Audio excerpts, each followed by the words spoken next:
بعض سمجھتے ہیں تقاضا گناہ پر عمل کر کے تقاضا ضعیف ہو جائے گا، یہ حماقت ہے۔ تقاضے گناہ پر عمل جب کرتا ہے آدمی تو تقاضا کمزور نہیں ہوتا، وہ اور بڑھ جاتا ہے۔ چند لمحوں کے لیے، تھوڑی دیر کے لیے کم لگے گا، محسوس ہوگا، اور پھر پہلے سے بھی زیادہ کبھی تقاضا ہوگا۔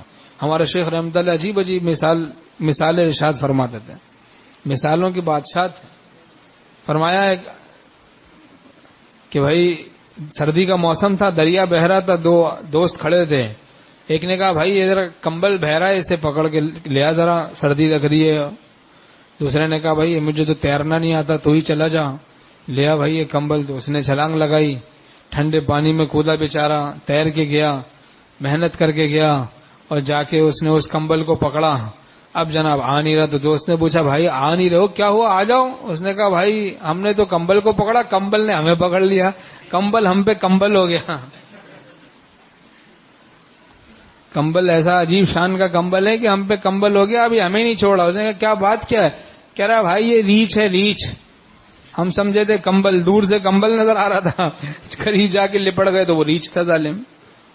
ایسے ہی گناہوں کے کمبل دور سے نظر آتے ہیں، کسی حسین کا کمبل نظر آئے گا، لیکن جب جائیں گے تو وہ کمبل ہو جائے گا ریچھ ہے، بڑا خطرناک ریچھ کی طرح۔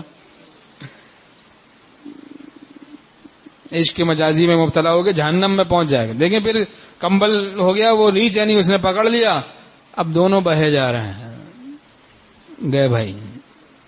ایسے ہی انسان، فرماتے تھے ہمارے شیخ رحمۃ اللہ کہ انسان محنت کرتا ہے، مشقت کرتا ہے گناہ کے لیے، حرام کے لیے، گناہ کے لیے، اللہ کی ناراضگی کے لیے۔ جب شیطانی تعلق اسے حاصل ہو جاتا ہے کہ وہ مشقتیں کرنے کو بھی برداشت کر لیتا ہے گناہ کے لیے، یہاں تک کہ وہ جناب ٹھنڈے پانی میں کود رہا ہے اس گناہ کرنے کے لیے، تو جناب محنت مشقت کر کے گناہ کو جب آدمی جا کے پکڑتا ہے تو پھر گناہ ہی پکڑ لیتا ہے، اور دونوں پھر گناہ کے ساتھ وہ جناب بہہ جاتے ہیں جہنم کی طرف۔